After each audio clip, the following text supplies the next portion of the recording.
Hi, I'm David with EV World News, where we disagree on all kinds of electric vehicle topics and green energy.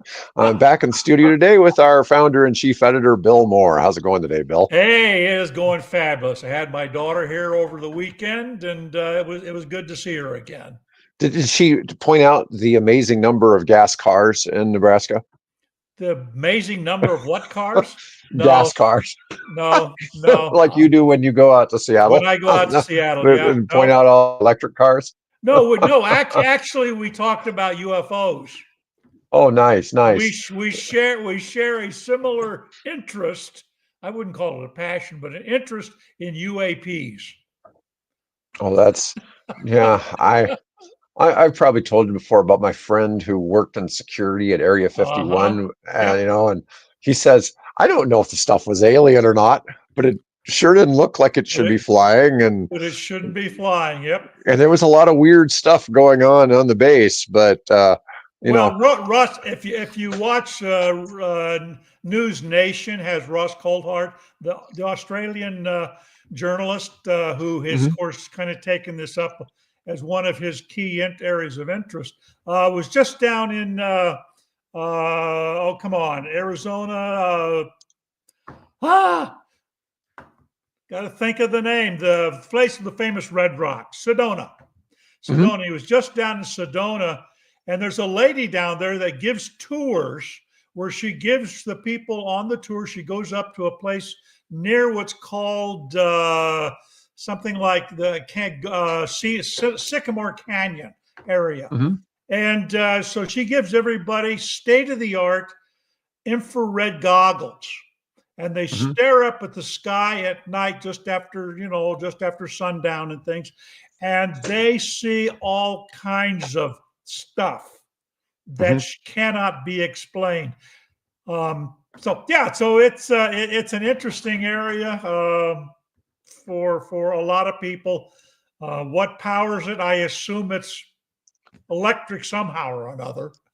Yeah, nowadays with the advent of how common drones are, I would imagine, that most, you know, No, UAPs are no, probably drone related, but no. maybe not. But it does make you wonder. There's so many more things in the air, right? Well, And at there's lots of night, things in if the air, but something, drones are, the most common drones are that we think of are the small ones, right? I've got right? one just upstairs, 300 feet in the air, and I can't hear it or see it, right? Yeah. These people are seeing stuff that are 5 and 6 miles away.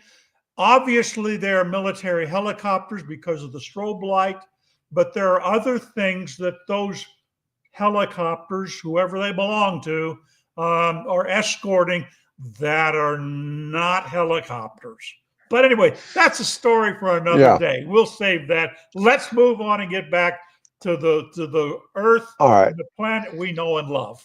All right. So we don't have a whole lot of Hungarian news as a regular part of EV World, but we're going to talk a little bit about BYD plans to set up a European headquarters in Hungary, of all places. Hmm. They're opening in Budapest, and they're building a passenger car plant in Hungary.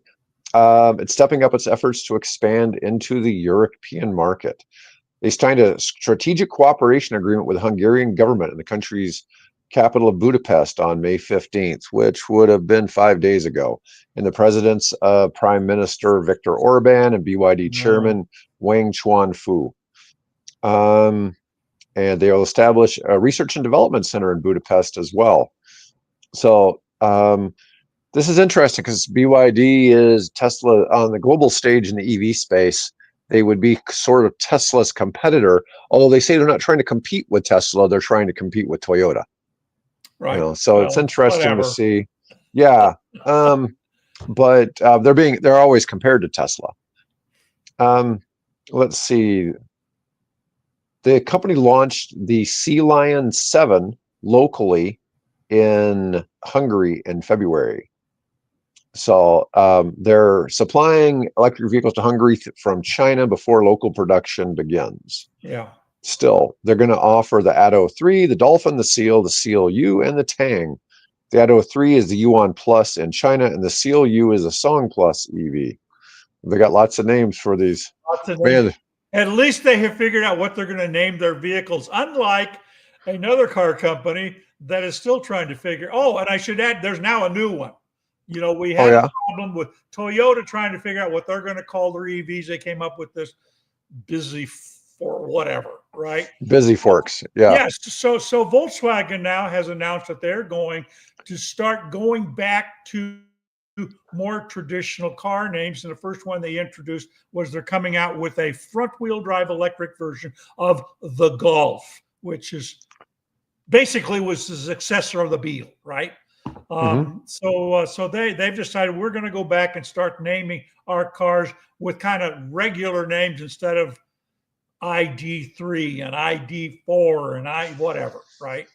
So that's interesting to One of my see. neighbors, I'd swear, had an electric Golf a few years ago, and it might have been something that was from like 10. It might have been 10 years old. Okay, but it was some random, like Volkswagen electric car, and I'm thinking it was a Golf. Well, I don't think they had one, and I can't think of the name of it now, but they did have very early on. This would have been probably in the early teens. They did Hmm. have an all electric Volkswagen, and the name slips me at the moment, but it was a very small uh, Yeah. compact car. Wasn't the Golf? I don't think they ever until Okay, maybe it now wasn't. have done the I didn't Golf. pay much attention to the name of it. I just knew it was a Volkswagen, and it was all electric Yeah, because yeah. I had talked to them about it. And they I had didn't. solar and all that. Yeah, I didn't realize they'd actually brought those over here. I thought those were strictly, European. But you can get exemptions. If you're living over there and you buy a car over there, you can bring it into the country, although it has Yeah, to have. it's likely maybe the husband served in Germany or something. Yeah, yep, Yeah, and they brought the car back. yep. So that was probably a likely thing. But I know that their next car they bought was a Rivian R1T. So Good yeah, for them. yep. All right, let's see. Let's talk about this Experian article, Driving the Switch, Key Yeah, EV Features Determining Buyer Decisions. It's not just EVs, hybrids are getting into the mix. The Experian survey found that 65% of respondents said they prioritize battery life, 62% consider price, 58% are concerned with a range on a full battery, and 53% are focused on infrastructure and maintenance. Now, that whole thing is 65% about battery life, because there's a lot of people out there who think that an EV battery only is good for like 40 or 50,000 miles. So they're comparing it to the 12-volt battery right. in the car, which they're not similar. No, nowhere near. You're talking about instead of one single, well, there's multiple cells in any 12-volt battery, but not like the thousands that are inside of an electric car battery. And it's completely different chemistry. One is lead-based chemistry, unless there's somebody has modified. You can buy lithium-based 12-volt batteries. And Hmm. the guys that, for example, the guys that I know that do experimental aircraft will sometimes buy those for their aircraft to start the motor because it's lighter. And so they Oh, can, okay. and weight is very important, particularly in experimental aircraft. So they'll buy those. But generally, you're talking about, lead acid battery that goes in and runs the electronics and wakes up the system in your car. It's the same thing that turns over the generator in a gasoline car. Yeah, essentially EV batteries are expected to last 300 to 400,000 miles, Yeah. way beyond what a typical person would ever And own now, yeah, a and car. now you're seeing all kinds of articles coming up. I just posted one today where this guy had there was like 218,000 miles on the car, and it still had 85% over 85% state of charge. After 200 and like I said, 215, 218,000 miles. So yeah, they're clean Titans. They're lasting a lot longer than I think even the car makers assumed they would. I mean, that was the whole point of setting up the Redwood Recycling Company. that God, I can't remember his name now, but formerly the one of the lead engineers at Toyota set up this company to recycle batteries. And the problem is the batteries are lasting longer than we thought they were going to last, which is great. One of the things, like Clean was saying, the batteries are expected to last a certain amount of time, and then Thank you, Joel. if a EV is wrecked or is taken off the market for some reason, that EV battery can just put into battery backup. And I know that Tesla, when they take back batteries and replace them, they take those batteries and they may fix them or just simply put them into energy storage at their Yep. factories. There is, in fact, I watched over the weekend a video of a guy that had bought the battery pack out of a wrecked Tesla. I mean, this was a really wrecked car. You show what it looked like. The pack was intact. So he took it and he showed you how he gradually stripped pieces out, one by one, finally ripping away the protective covers and things to get down. And that's what he was going to do. He was going to remove the cells out of the battery pack and then build himself a backup battery system for his home or his business or whatever he was going to do with it. But he advised in there, do not do this at home. Mm-hmm. Because there's a lot of juice there, and he was the techniques he was using to remove, because a lot of these things are not only screwed down, they're glued down, and there's multiple layers of stuff that you've got to peel away just to get to those cells. So you want to know what you're doing before you start to take one of those battery packs apart. Then besides, you got to know electronics to figure out how to put it back together so that it makes a practical backup battery storage system. Yeah, I think even Mike Herzog would probably find that to be a daunting task. I would imagine. We've had some interesting discussions, about the ideas of putting a cloth on the charging handle at a Tesla charger, and then pouring water on it while it's charging to make it charge faster. And that's supposed to be the trick that people use in the heat to because the hotter the handle gets, the less energy it'll pump because it thinks it's going to overheat, and so people pour water on it. So you use evaporative cooling, right? Yeah. Wicks the heat out of the handle. Oh, geez, that just seemed like such a bad idea. Oh, man. Yeah. But let's see. So 55% of respondents said they consider a new hybrid, and 50% said they consider a new EV for their next vehicle purchase. On the used side, 38% said they consider an EV, and 42% said they would consider a hybrid. Let me see. More granularly, it said 67% of Gen Z and 61% of millennials are likely to buy a new EV, while 62 and 63% of these groups expressed interest in purchasing a hybrid. Gen Z and millennials also showed a stronger than average interest on the used side, with both showing 57% interest in buying an EV and 49 and 52% on a hybrid. The younger generations are definitely more interested in an EV, so that's good going down the road. So that should increase I sales.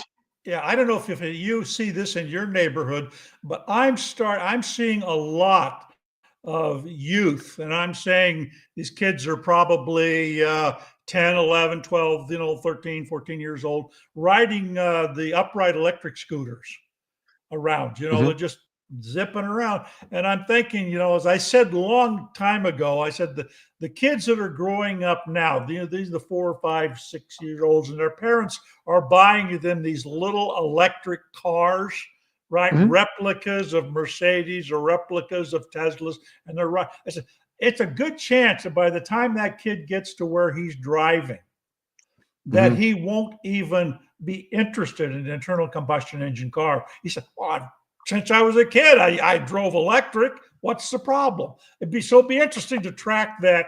If there's a college student working on a thesis or something, this might be an interesting sociological study.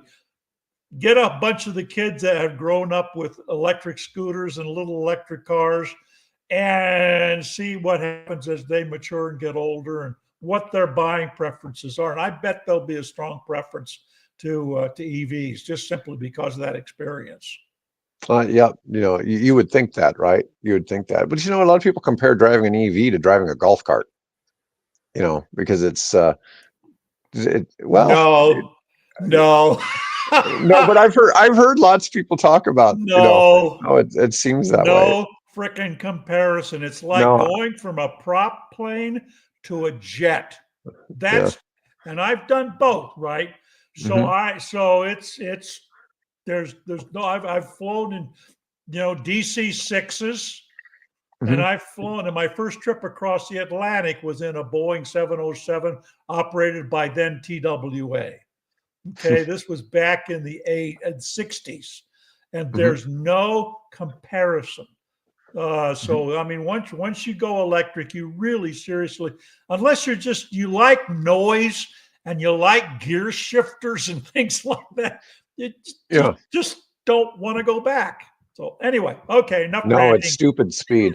But anyways, it was interesting that Experian actually released something on this topic, or that they did a survey on it. And I mean, you and I both know that so much of the EV transition is simply whatchamacallit, education in the space. Yeah, So and unfortunately, also, like they say about science progresses at the rate at which the last the last oldest scientist died. Just you know, we grow up a certain way with certain things, and that's the way it's going to be. And we're very hard to change as people. And that's just yes. so. The more these kids start riding, the parents buying them these kick scooters, I call them, the sooner we'll make that transition. All right. Well, so, it's in the title of the episode, and somebody already mentioned it in the chat. According to the International Energy Agency, this year will hit 25% of all EVs, or I'm sorry, of all cars sold Cars, yeah, worldwide, of all worldwide. cars worldwide will be electric. Now, I'm not sure if that's including plug-in hybrids. I'm assuming it is, but I'm not 100%. Yeah, I don't know either. Yeah, yeah, Yeah, and they expect we're on course for 40% by 2030. Now, it's funny because the U.S. is obviously, of big a countries, laggard. it's the slowest in It's the adoption slowest. to EVs. So Well, that's among the large developing, I mean, you go into South America, or you go into the planetary south, of mhm. the equator and things, and it's where there's more poverty and more political division and all those kinds of things. So yeah, the Well, in the developing world, certainly, yes, so in those parts of the world, though, you have both a lack of infrastructure for gas cars and a lack of infrastructure for yeah, EVs.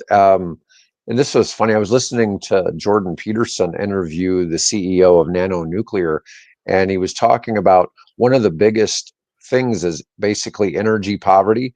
People who have 100% access to electricity um, all year, all the time. Their basic low standard of living is about $7,000 equivalent per year, and but without energy, it's like $1,000 a year, yeah, yep, and so that's a big difference. And this is part of the challenge for clean energy is all these countries in Africa are told they can't get money from the World Economic Fund if they power things up with fossil fuels. Okay. So on the one hand, they're trying to stay clean. On the flip side, it's keeping their people in poverty. And so this is one of the things, it's like possibly nuclear can solve some of that, but it's just another one of those things. It's like yeah, the cheapest nuclear power plants are still going to run 100 to $300 million. yeah, yeah. So we're and that's really getting on the inexpensive side. Oh Um, yeah, because no, you talk about a normal, 70s era, nuclear power plant, you're talking in the billions of dollars. Yeah. So, Yep. if you're talking, Joel, about the stuff, the pictures like in China, they weren't completely new. They just weren't used much. There was a couple of Chinese ride sharing or Yeah. vehicle sharing companies that went bankrupt after buying all of these like $4,000 to $5,000 EVs. They were really cheap EVs, and they ended up just getting parked in a field, and It that people was, are calling yeah, it this is like the electric vehicle graveyard in China. They yeah. weren't unsold cars. It's like they belonged to somebody. There's some guys I listen to that do a podcast on China, and they covered not only did you have these graveyards of electric cars that were basically failed government promotion and basically Chinese scams. But Hmm. you also had the same thing happen with their electric bike share system, where you've got literally acres of electric bikes piled up that were all part. It was just part of a, the unfortunately a corrupt government scheme, corrupt private schemes using government funds that ended up producing all these bikes that ended up cluttering streets, that ended up getting collected by the governments and then piled literally in mountains. Well, figuratively, I mean, Yeah, I mean, I've seen them. figurative in mountains, over there, and those electric cars that you saw parked and gathering weeds and things was the same thing, only on a car level instead of a bike level. It was just mismanaged, and it was just endemic corruption in the Chinese culture, unfortunately. Yeah. Joel was saying something about some of this was like in Europe too, or in England, but I don't know what the story might be. You know, in England, it could be something similar. So, England does have US has a couple of them too, where they're doing kind of like the Lime bicycle or Lime bikes and Lime Right. scooters, but they're doing it with cars. And I've seen people I've had people approach me about helping them with, doing that like in Florida and stuff like that, and they never could get their funding. But there's like 6 or 7 of these companies in the UK Yeah. and trying to do this where you can go and rent a car for like an hour or two Yes. and you drop it off somewhere and the company takes care of you have to drop it off at the right spot so it can be charged, but Right. and then the company will occasionally rearrange and move the vehicles to where they're getting used the most. But yeah, I don't know what the situation may be, and it could be unsold cars too, but because you get the cars come over in these big ships, and what do we figure? Some of these BYD ships can hold like 7,000 cars. Oh, huge number of cars. Yeah, so you're going to have Mind-boggling. really high amounts of cars showing up all at one time on these BYD ships. Yeah. So I think you're going to have some of that, and people always like to act like that's some kind of problem. But I've even seen pictures in China of the cars all being staged to go on the ship, and it's just an incredible Acres, amount of cars. Yeah, acres of acres and cars. acres of Yeah. cars. Yeah. Yeah, so that I don't know that that's anything But to be that's terribly fair, significant. I've also seen stories in the past and photos in the past of gas cars piling up and being parked on abandoned runways in the hundreds or in the thousands too. Gas cars. So Well, this that is was that way with full size pickup trucks yep, last year. yep, yep. Yeah, so now I don't know about that piling. I don't know about cars being piled up, but anyways, Well, they'd be hard. You wouldn't be driving them. It's inventory that somebody invested in and made an unwise choice at some level. So anyway, okay, well, so moving on. here's some interesting stats here. So while China has half of all of its car sales in 24 were electric, the number of EVs sold in China last year, more than 11 million, is the total sold worldwide in 2022. So only 2 years earlier, the Yeah, total for the whole world, China did that by itself yep, last year. Um, amazing. and it's 1 in 10 cars in the US. Um, it's just, and in Europe, it's around 20% right now. So Right. it's interesting kind of to see where that is ramping up to. Let's see. Um, let's see. Pictures were. Yeah, I don't know. It's. Um, I would guess so photoshopped. I don't know why. I have never seen any photos where they're actually. Oh, I take that back.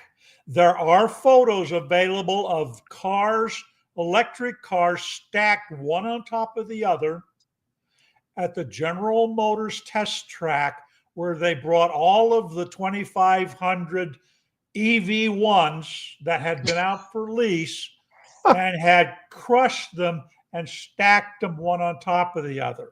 So, yes, there are pictures of electric cars stacked one on top of the other, but that was the result of the General Motors recall in the early 2000s.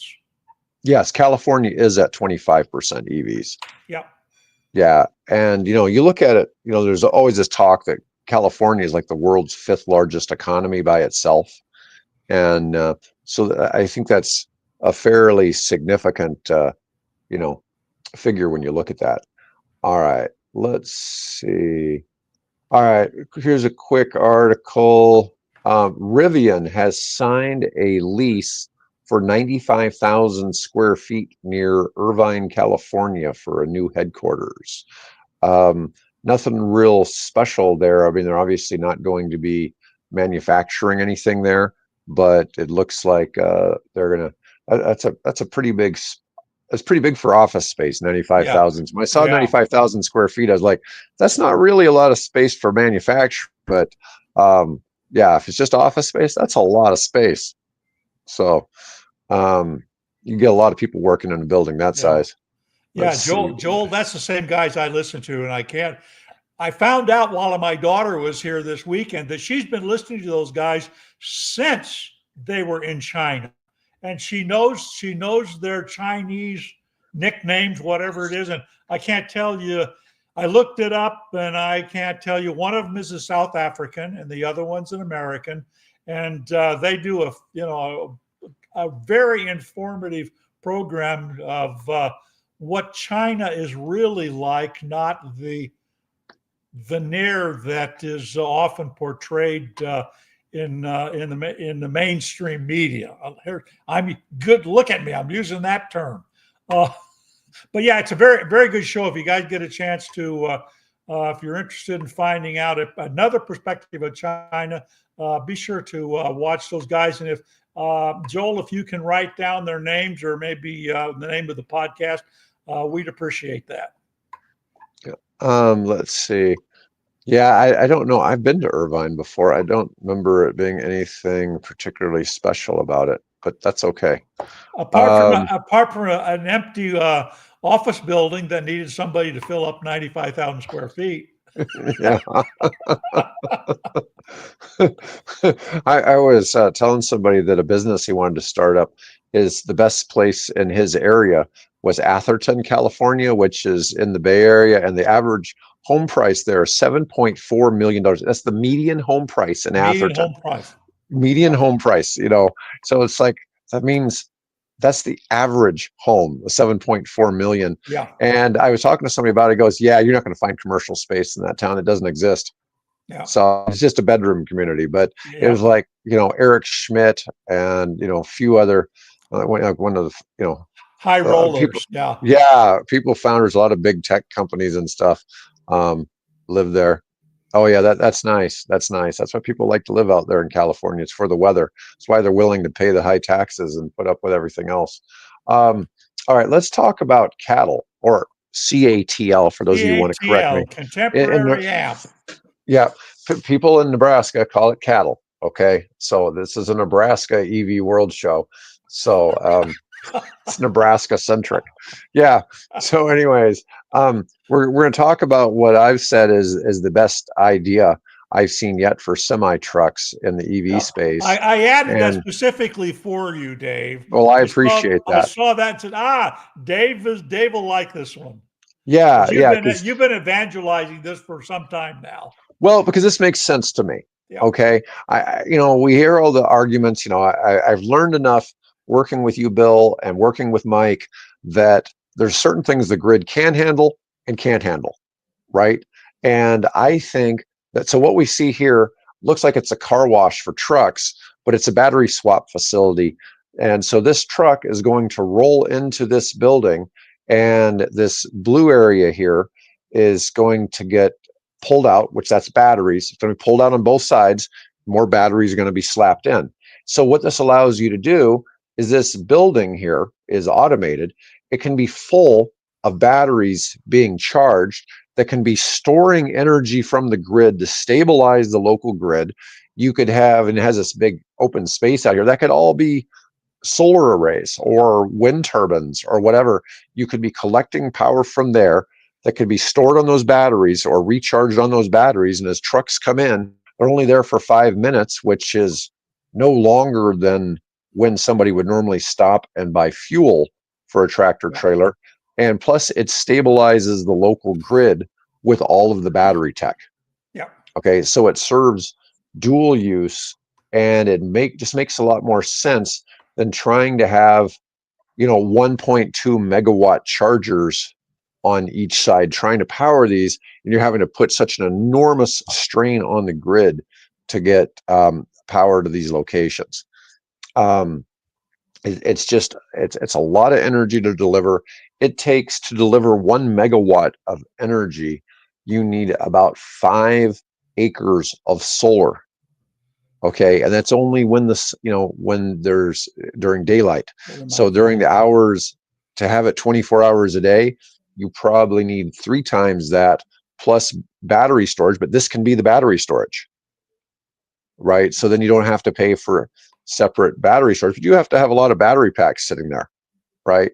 So you'd probably, in my mind, you'd probably need 20 battery packs or more, maybe a lot more than that, sitting there constantly being charged, absorbing all of the energy from renewables in the area, on top of whatever else is giving it steady state constant energy, and then they're constantly filling back up. Still going to be a massive strain on the grid. Yeah, wouldn't you like to know the numbers that CATL came up with to make this a reality? Because that's obvious. What we're talking about is just those, well, how much, where's it going to be located? How much energy are we taking from the grid?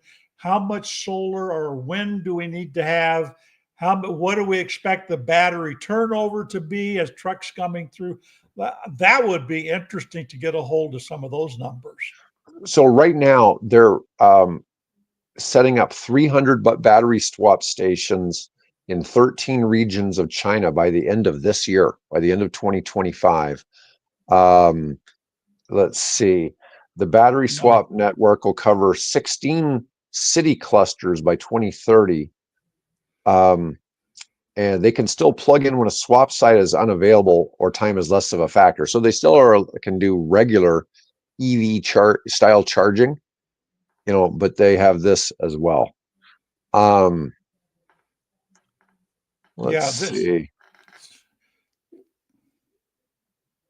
CATL CEO says they expect to see a 50% take rate for electrified trucks globally, with that growth fueled by the growing appetite for zero emission solutions and the ever-present push to reduce the cost of logistical operations.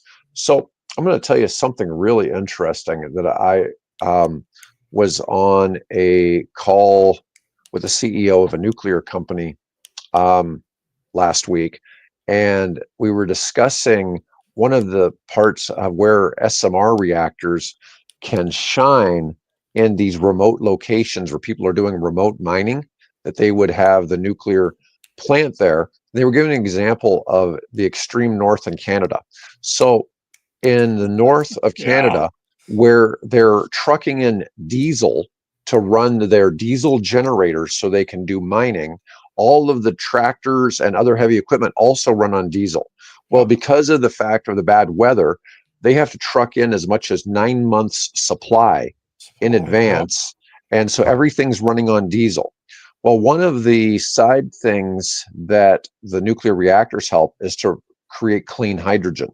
Now, economics still suck on the hydrogen, but because of some of the factors going on, they can get it down to about the same cost as diesel, especially when the diesel is being trucked in for 1,000 miles across. And so then they can power all the vehicles, not have any diesel trucked into the facility, and everything run on clean hydrogen at those facilities. So they're developing vehicles. I think Toyota and somebody else is developing the vehicles to be able to use hydrogen at these sites. Oh, And I sure. thought that was really interesting because it wasn't something that we've talked Well, about, and it's certainly not something in the news. this was something that General Motors. The reason why they had me and a bunch of other journalists fly a junket to Idaho Falls was to emphasize or feature this part of it, that you could take nuclear energy and you could take that then and generate hydrogen that could be used in fuel cells, because at that point General Motors was still very much committed to development of fuel cell technology, and they had some fuel cell Equinoxes, I think it was, that were running around. I got an opportunity to drive one, I think it was during that particular point, but they were focused on it, and so they got a bunch of us, 20 journalists, 30 journalists, whatever it was, paid our way to Idaho Falls to tour the nuclear research facility there. So that's a very, very viable kind of approach. Again, if we can cover the figure out how to make up the difference in the cost, because that, as we've talked about in the past, that's a very big, expensive, outlay to generate that kind of energy. Unless, of course, we can find, like they just announced in Western Australia, let's see now, what was it called? Hydrogen, I forget the name now, dang it. No, thermogenic hydrogen. Do you know what that is? Thermogenic? Thermogenic I haven't heard about hydrogen. this one. Okay, well, if you get a chance, go to the website, punch the AI Insight button, and you'll get a write-up, because I had to look this up and I thought, I got to share this. So the way I share that is put it in our AI, because I asked Google's AI, what the heck is thermogenic hydrogen? And it gave me an answer. So basically, it's just hydrogen that the Earth, using various methods, has generated, and we could potentially capture, instead of having to take it out of natural gas and reform it, or take it out of wind energy and using electrolyzers, that kind of thing. It's just there, and they've Australians have found a large reservoir of it in Western Australia. So, and we also, by the way, they found a large reservoir of it right under our feet here, Dave. Stretching basically from the Rocky Mountains to the Appalachians, apparently is a ideal location for also thermogenic hydrogen. So Yeah, well, take a look. Clean makes a couple of good points. And he's talking about hydrogen here, are being shut down around the world, it's losing a lot of money. Yeah, we've talked about this. The economics of hydrogen suck. Yep. They really do. When I was giving an example in northern Canada, was one of the few practical applications I've actually liked, and I could say, yeah, that actually makes sense for hydrogen, because so many of them are just it's just wishful thinking. And in this particular case, due to the remote location, Yep. and the fact that they're able to produce it close to the cost of diesel, makes a lot of sense. And but the comment on takes a decade or more to build nuclear power, and they're always way overpriced. So I'll probably start talking about it more. I'm getting involved in the selling of nuclear reactors. And so what's happening is now these new fourth generation reactors, which can't melt down, can be manufactured in a facility. This is what's coming up. This hasn't happened yet. There's not like a Ford-like assembly line yet for these reactors, but in the next 5 years, there will be. And it'll be possible for you to, by 2030, you'll be able to order a nuclear reactor and have it installed by 2032. Okay, so cool. This is where we're at now. We're not talking big reactors. We're talking a reactor that can fit in a 20-foot shipping container, not a 40-foot shipping container. We could send a couple reactors like that, but this is real. The first the company I'm doing consulting for is expected to have its first fourth generation nuclear reactor operating in North America by 2029.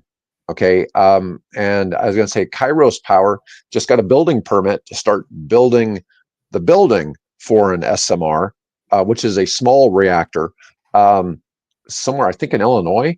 They just got that last week and they made a big announcement about it. But there's a bunch of new things going on where there's some movement to make the Nuclear Regulatory Commission speed up permitting process in the U.S.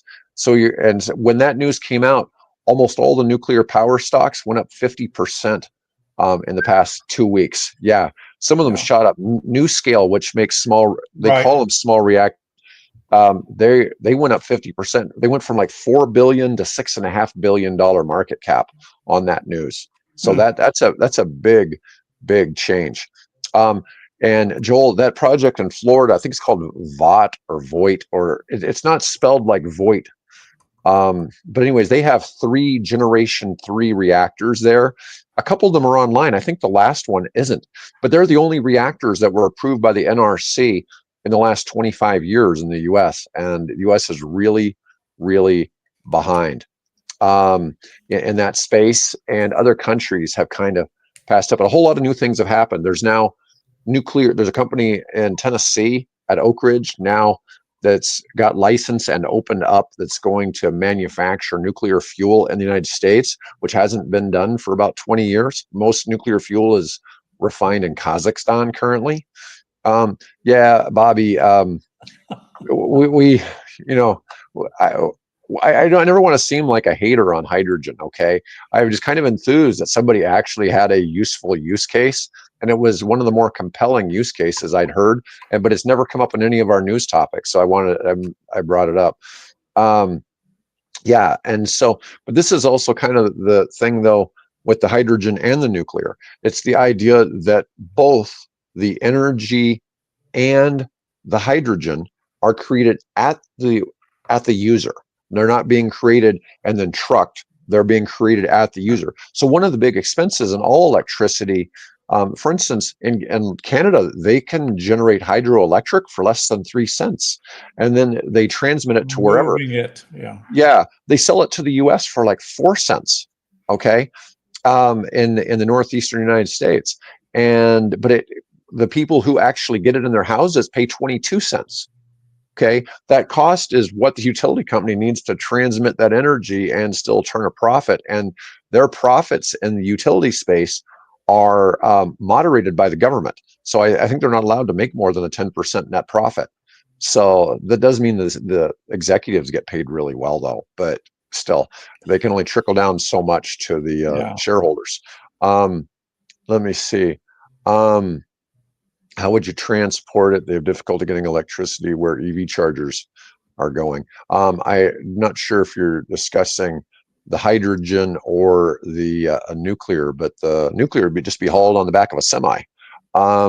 The hydrogen would be created at the job site. We were talking about remote job sites and using nuclear energy to produce the stuff. And there was all these side bonuses. So when you have a nuclear reactor, and we're talking small nuclear reactors, you get about 20% of the amount of electricity you create. You also generate about that much energy and heat. And that heat can be used for either in manufacturing. Yep. The big ones were desalination. So you can desalinate salt water, and this is perfect for island nations. You can use it for purification of water. So where there's polluted water, you can clean the water up. There was use of, I didn't understand how you would use this for hydroponics other than maybe heating up the water. Well, I could, you would want it to keep the water temperature at a stable temperature year round. That depends on the species of fish that you are cultivating as part of your hydroponics. I have a lot of experience in that area. So yeah, so clean.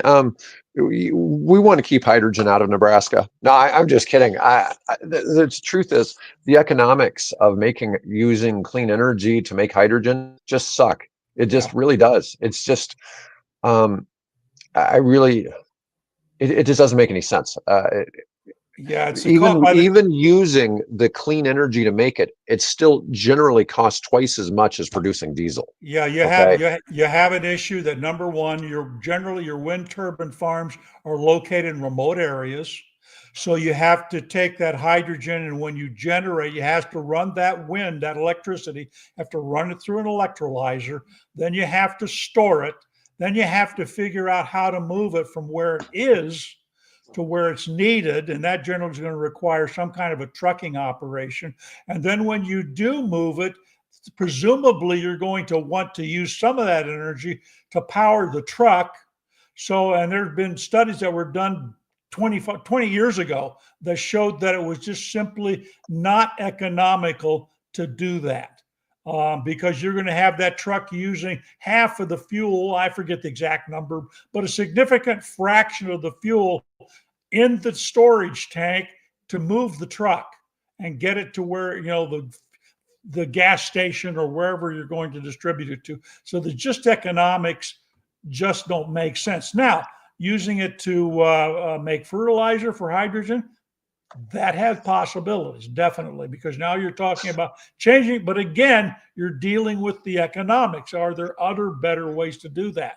So yeah, I would, I was in on this game, if you will, from the very start. When the ball began to roll, and the Ford Motor Companies and the hydrogen guys convinced the government, you don't need your EV mandate to build electric cars. We're going to go to hydrogen. Hydrogen will become the perfect fuel. And of course, then things started to go downhill from there. It has a place, and it will find a place that'll make sense economically. But at the moment, it is a solution looking for an answer. If is that the way to put it? I don't recall. But anyway, Yeah. So Joel, on your comment about the small nuclear plants, there has been people who tried to make 1 megawatt reactors. There has been some work. There was a company that just went bankrupt last year called Ultra Safe Nuclear. And I've been talking to one of their execs. I've been thinking about having him. He wants to meet in New York City and have a couple beers and tell me everything that went wrong. I'd really like to get him to get on camera and tell oh us yeah, everything let's went do wrong. There'd that. be really good content. Yeah. I know he'll tell me, but Does he want to I'm go public with it though? I don't know if he wants to Yeah. really. It's much long. I criticize CEOs on here a lot, of different companies that have failed in the EV space. He's got some real harsh criticisms for some people, and I've seen this. See, a lot of the public companies, so nobody's been able to deliver a reactor yet in that space, and it's not mainly because of them. It's mainly because of rules by the Nuclear Regulatory Commission. So the technology's there to make safe nuclear power, and um, and bring it to light. But the problem is getting through the NRC is delaying things. That's why, like I was telling you, I said North America, not it'd be the first in the United States. Well, we were talking earlier about the blackout in the Iberian Peninsula, Spain, Portugal, Mhm. southern part of France, and that, what could have brought that about. So, because of that event, the Danish government has announced that they are reversing their decision not to build any more nuclear power plants. They have decided that they're going to get serious about looking at nuclear as a generation source for the country, which had been a big player. I mean, a lot of what we've seen in the way of wind development is done by the Danes, and so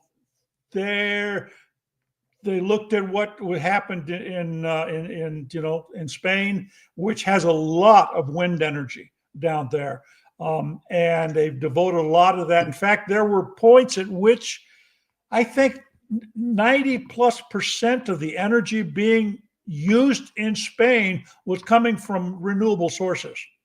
That's how much are. So the Danish government has decided to take another look at what role nuclear could play, and maybe the SMRs are a possible way to go. I still have my reservation because I still want to know what happens to the spent fuel? What do we Right. do with that? So, And one of the talks of that is repurposing it for medical uses and other things like that. I just don't know if there's going to be enough medical use of yeah, spent fuel, because I look at what the Navy does. They've got all of these, their spent fuel. Most of it's in Idaho, and they've just never really done anything with it. They store it there, but it's yeah. not really considered to be I've the end of life for it. I've stood on top of the pool where those are and could see them glowing down an iridescent blue down in the storage pool there. Yeah, Oh, nice, nice. Um, Yeah, so I really don't know. But one of the things too, these small nuclear reactors, they're just a tool in the energy space. They're not they can't produce energy as cheaply as wind and solar. oh yeah, So yeah, where they shine is on islands that are currently burning bunker fuel or diesel, which is a large part of the world. All your Caribbean islands, all of your island nations in the Pacific, all of their power plants, they're not powered on coal. They're all burning bunker fuel, which is like the dirtiest fuel possible, for their energy, and their energy is really expensive. So in these places, the economics of these small nuclear reactors makes sense. It doesn't make as much sense for grid scale, although it is pause. So, but when we're the ones that somebody was mentioning earlier in Georgia, those are grid scale reactors, yeah, and those cost billions. yeah, We're talking up to 100, well, let's just say 75 megawatts of energy from nuclear. It's gonna right now would probably run about $300 million. That includes the buildings, the reactors, the fuel, everything, and then it'd be a matter of then selling the energy. But it only works economically in places that need that much energy, and which is everywhere, and just where it makes a lot of sense. yeah. Um, but Hey, just let me make a comment to Clean Titan there. The BESS, I believe, are referred to as battery energy storage systems. One of the things, in fact, I've got a link or an article I published on flow batteries, redox flow batteries. There's a lot being done in the way of large scale. We're not talking 12-volt type batteries or even Tesla type batteries. We're talking, in the one case of the one company, a startup down in Texas, we're talking about repurposing oil storage tanks, right, at a refinery kind of a level, and using those as batteries for this redox flow chemistry that is just ideal for storing energy at a grid scale to make up the difference when the sun goes down or the wind's not blowing. And I think that's an area that we're going to see some really interesting growth in that area. so I see this. We had an article to cover today on flow batteries. It says Yep, it can discharge electricity for days or even weeks at a days time, or depending weeks on the on end. Yep, formula and the architecture. So they yep, could store enough renewable energy to provide large energy consumers, but you have to have enough energy to go into the batteries, right? right, right. Yeah, and so that's one of the challenges too. Clean. I get the argument on the islands. I'm like I said, I'm a proponent of solar and other stuff. I know that I've brought one of the original founders of Earth Day on board, and he represents 27 island nations, and he'd like to see us do SMRs on those islands. For some reason, solar and wind has been a non-starter for some of them, and I'm not really sure why. I know that I've looked at Jamaica, and I know that some of their cost to produce wind and battery storage there is actually higher than nuclear. It's higher than it should be. So, like, we can produce and solar energy in Nebraska for about 7 cents a kilowatt hour, but in Jamaica, for some reason, it's more like 12 to 14. Hmm. And I'm not really sure. Nebraska isn't exactly a sunny super solar efficient place. It's not So Arizona, thankfully. yeah, yeah. So I don't really understand why it's not. I just know I'm dealing with people who are actually having to spend the money, and they know what that how that works out, because there's certain efficiencies. Nuclear is 100% almost, well, so let's just say it's 99% efficient. Solar is considered to be about 14% efficient. So I'm not sure exactly. So when you put in 100 megawatts of solar, it only produces the equivalent of about what 14 megawatts of nuclear would do. And nuclear also has the added benefit of producing the heat that can be used for other purposes. And And, you've and got a so, smaller footprint too, so that's a plus. yeah, so it makes for an interesting conversation. Um, Can I yeah, interject a question for Jesus, our audience? sure. I'd love to hear an answer to this. Coming up in June is supposed to be the launch of Tesla's yet to be named taxi service, automated taxi service, right? The government will not allow them to get a trademark on robotaxi nor on cyber taxi. So we don't know exactly what they're going to end up calling this thing. Tuber. Tuber, there we go, tuber. But anyway, I've got a bunch of articles that you could link to. Just do a search for robotaxi or Tesla or whatever. But anyway, there's a sort of divided perspective on, is this going to happen or not, right? Are they going to launch in June with the operation in Austin or not, right? I'd like to, if you want to comment, share your comment in the field down below, because this is becoming a really interesting issue. There was a lot of people saying ain't going to happen, or if it does, it's not going to happen the way we think it might happen, right? Where you just get in and the car goes where you tell it to go. Will there be drivers behind the scenes, actually steering the vehicles remotely, or will it just not happen because the technology just isn't there compared to where, Waymo and those people are. So did you know, by the way, Waymo is operating in 4 cities and they're doing 250,000 drives a week. Wow. 250,000 drives a week in just 4 cities.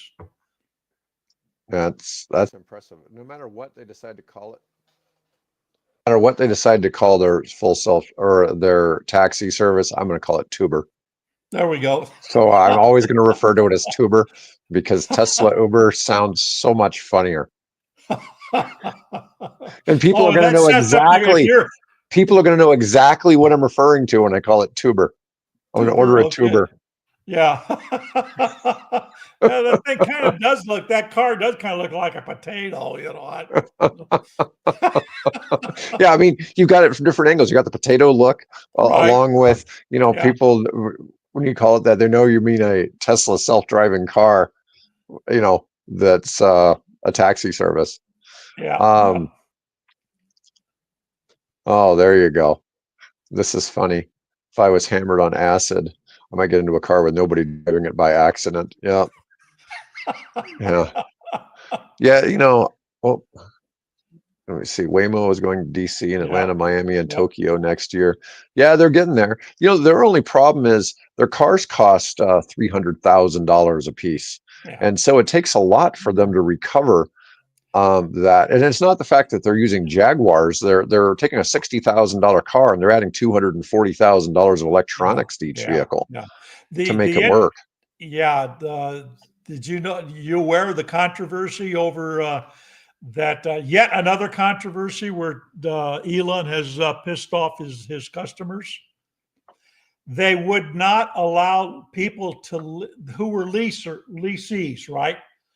Is Hmm. that right? The leasee or the leaseor? I can never remember which is which.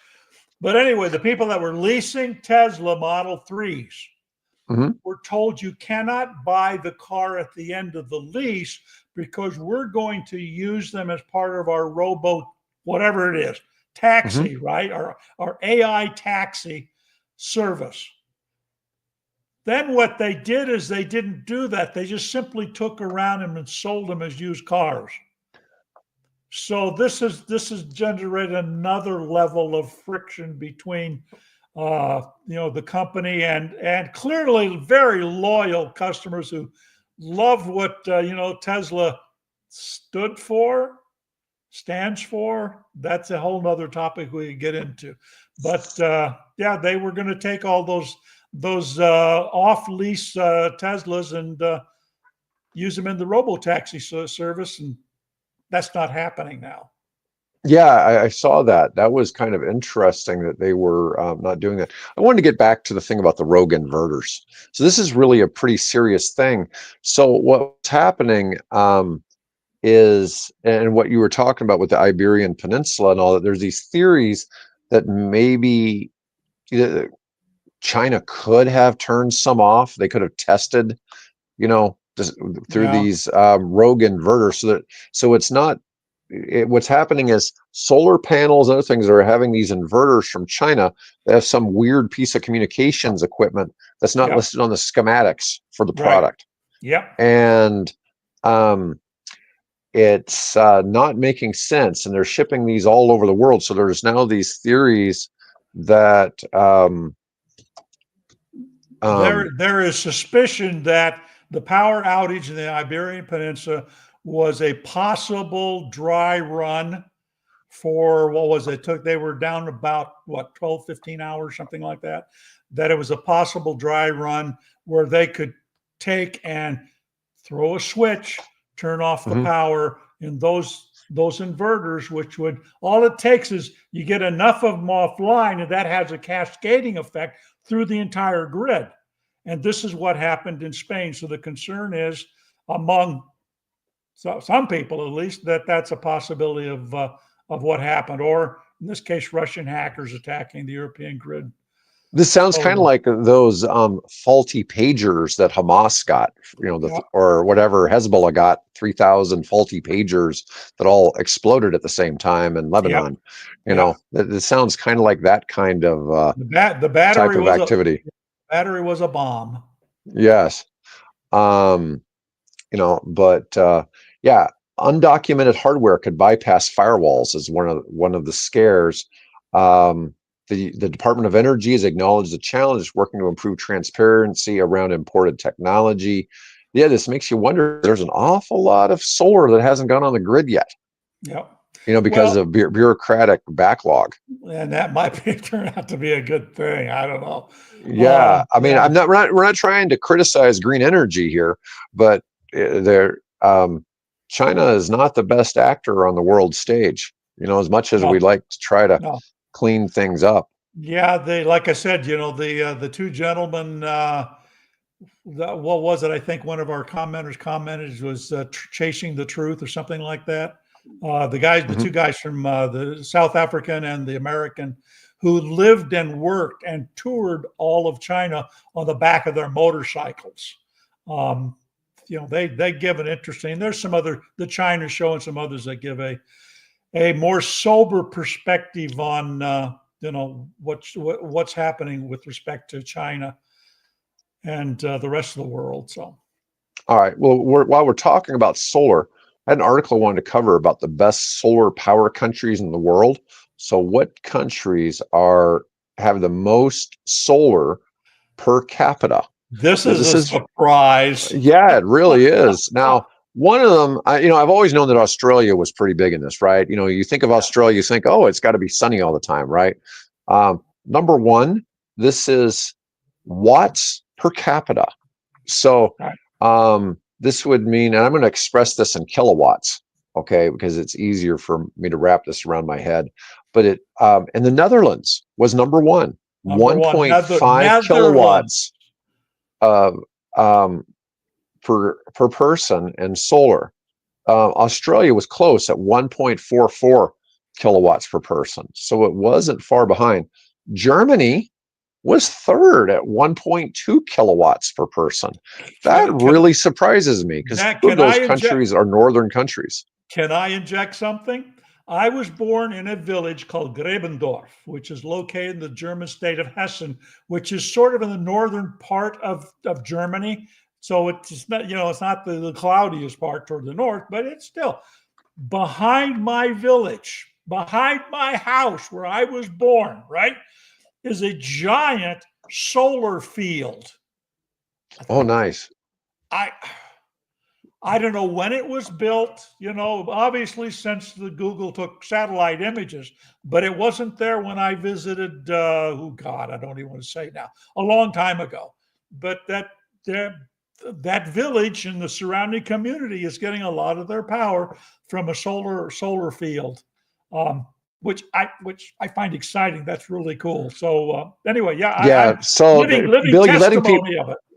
People are going to start criticizing us. They know we live in Nebraska. They don't know that we were both born in Germany. Yeah, So it just starts getting a little weird when we talk about this because I was born in Berlin, right. and yeah, so it starts getting a little weird when we start, when people start knowing that. Yeah. Anyways, 9. yeah, there you go. We'll have a family crest 9. Yeah, my last name means like big nose tribe. Yeah. So, I got this impressive last name. NASA is really common in the Berlin phone book. Oh, Anyways, interesting. yes, the NASAs. Yeah. Well, by the way, You we never have a know. connection because my great grandmother on my father's side was from Berlin. Hmm. Interesting. Yes, yes. All right. So the countries with the highest PV penetration. I don't know what PV pole Photovoltaic. photovoltaic. Yeah. Okay. Greece was number one. Netherlands was number two. Then Spain, Hungary, Chile, then Australia, Germany, Estonia, Cyprus. See, Cyprus makes sense, right? Oh, It's yeah. out in the middle of the, Mediterranean. Sunny Eastern Mediterranean. Yep. Yeah. Well, see, and there's an island nation with a lot of solar, right? Israel was really high. Malta, Lithuania, and Poland. Interesting. Most of these are European, with the exception of Chile and Australia and Israel. Although, Israel's might as well be European. Um, they're all European countries that really are at the top of the solar list. Greece leads the world with 28% of its electricity coming from solar power. So that is a big number. Poland was in 13th place. Well, that's unlucky Poland in 13th. Yeah, so the US didn't really make the list. Well, the United States was 7.9%. Yeah. So we're right about 8%. The funny thing is when you combine solar, wind, and hydroelectric, the US is at like 24% now. Oh, yeah. Yeah. Yeah, so a lot of US power is coming, but a lot of that is wind energy, despite the fact that the current administration in the United States seems to have this, both the president and the vice president speak out against wind energy. I mean, it's funny to talk about, but like we live in Nebraska, and it's like, man, they replaced a nuclear power plant with wind here because it's just so much cheaper, and so that makes things. I'm just looking up what our current. Come on, Bill, type. Bill, I've got in the title today trains. That's the only topic I haven't covered yet. So we're going to cover trains, and we're going to get off here because we've really gone over time today. So right now, mm-hmm. this power grid, of which our utility is a member, is generating 55.6537% of our energy is coming from wind power. Yeah, I mean it's crazy. People have no idea how much wind 55%. Contributes. Yeah, so I mean that's it. 55% is a big number. We had one day we were almost at 70%. Yes. Yeah, and that's a rare day, but yeah. Yeah, we have two nuclear power plants in Nebraska. One's been shut down for about 8 years now, and but we have a bigger one. The one that was shut down was two reasons. One, there was a flood, and the other thing was it was more expensive than renewables. But Shame. Yeah, go it ahead. was the smallest grid scale nuclear power plant in the United States. Yeah. Okay. When I say grid scale, I'm generally talking a gigawatt of energy. When I'm talking about these small reactors, I'm talking anything small. As the SMR is actually defined as anything 300 megawatts and below. And so some stuff like there's this $20 billion power plant that's got four 300 megawatt SMR reactors going in Canada, which is 1.2 gigawatts. It's still grid scale, even though it's SMR. The reason they're doing it is because Canada has special, easier to pass licensing rules for SMR. They categorize them differently, which is something the United States needs to do. It is a different situation. The level of safety, now those are third generation, or they call it generation 3+. They're not these fourth generation reactors I've been talking to you about. Okay. Yeah. So the fourth generation reactors cannot melt down. That's one of the biggies. But yeah, deals, yeah. So we talked about this a few times about California being 100%. That, like last year, I think they had at least 10 days last year where they were at 100% of energy was coming from renewables. And for multiple days. Yeah, and for multiple days at a time. So there's certainly something to talk about there. So okay, I follow. By the way, I follow Mark Jacobson. So there's this topic: renewable energy on rails scheme to cure transmission line blues. So it looks like the idea here is to have these huge battery packs on the backs of trains running around and delivering power in these stored up batteries. Yep. Do you imagine if one of those things caught on fire? Yeah. That's going to be the next thing. Or a tornado comes along like the one last week in western Nebraska and knocks over the entire train. Now, it was an empty coal train, fortunately, but it took and knocked over the completely, 100 and so whatever, 107 cars, knocked it completely over. This was out in western Nebraska last week. Yeah. So you don't want that happening. Yeah, so it's U.S. startup SunTrain. It's one word, SunTrain, S-U-N train. Yep. And they want to load large batteries on freight cars, stuff them full of renewable energy, and ship them out to energy-thirsty locations. A transmission study from the Department of Energy from 23 indicates that the U.S. will need to double its current transmission network by 2040. We're talking 15 years to reach 115,000 gigawatt hours. The nation's rail system already racks up 100,000 miles worth of capacity. Running on almost 140,000 route miles, the U.S. freight rail network is widely considered the largest, safest, and most cost-efficient freight system in the world, according to the Department of Transportation. The idea is to leverage spare railway capacity, some of which has been created by a steep drop in the use of coal for power generation. Instead of mile-long trains full of coal, SunTrain wants to deploy freight trains as high-capacity rolling energy storage system. The company's aiming for a train length of 7,000 feet, okay, which states it's about the same length as a typical coal train. Yeah. It can move gigawatt hours of renewable energy. It can deliver the energy of 2 nuclear power plants operating for an hour across the existing rail network to where it's needed. Now, when they say 2 nuclear plants, I'm assuming they're talking about each being a gigawatt. So I'm assuming they're talking about like 2 gigawatts going. So they're not going to be solar. They're just going to be battery storage. So they're still going to have to get their energy from somewhere. Okay. Can I give you a personal example? Okay, last month my wife and I had to go out to Eastern Washington State. And we drove through what's called the Palouse country, which is a beautiful part of the country. That's lots of wheat is grown there. And on one of the ridges through there is this line of wind turbines. And this road that we took to get to Moscow, Idaho, which is where we're going, is lined by a railroad track, and that track is only used basically once a year to pick up the harvested wheat from a handful of storage silos along the track.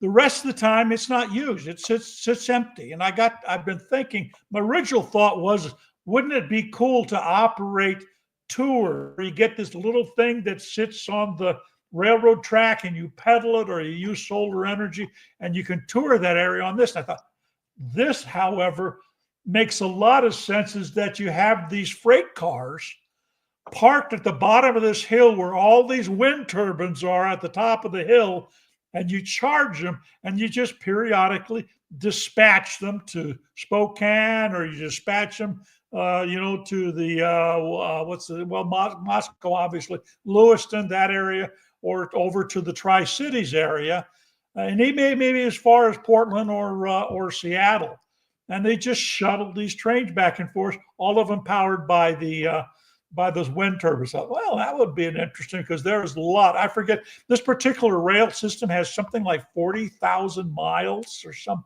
number like that of rail track that only gets used about once a year at harvest time. I like this idea. Now, we like talking about trains on here, but this is actually a pretty good idea, I think. The next step is a 20-car grid-connected train totaling 384 megawatt hours, ferrying renewable from a former coal plant to another former coal site 125 miles away, where it will be discharged back onto the grid. The Yep. goal is to reduce the emissions from gas-fired peaker plants by capturing wind and solar energy that would otherwise be not used due to oversupply, and shift it to a location where it can be used during periods of peak demand. I could really see this being a thing. I mean, we talk about all of this energy that's not on grid right now. If there was a train, location by, some of these, miles of solar farms, they could certainly charge up a car and run it somewhere where there's a shortage of the energy and sell it. Now, it would use some. Obviously, you'd want to use some of that energy to power the train. the car itself, or the locomotive, or whatever. Yeah, so there'd be some of that used, but it would be an interesting thing. I'm curious to see how this develops. Mm-hmm. Yep. And now we've got folks here in the Omaha area, Joel, that are I know. I'm sorry. I'll shut up after this. That are taking Freightliners and converting them just to full-on EV trucks, but they're using them. They're converting them from tractor trailer style more to like box truck style. Anyways, folks, we've really gone over time. We really appreciate everybody chatting. It makes it more interesting for us. We've had lots of people watching today. This was fun. Yeah.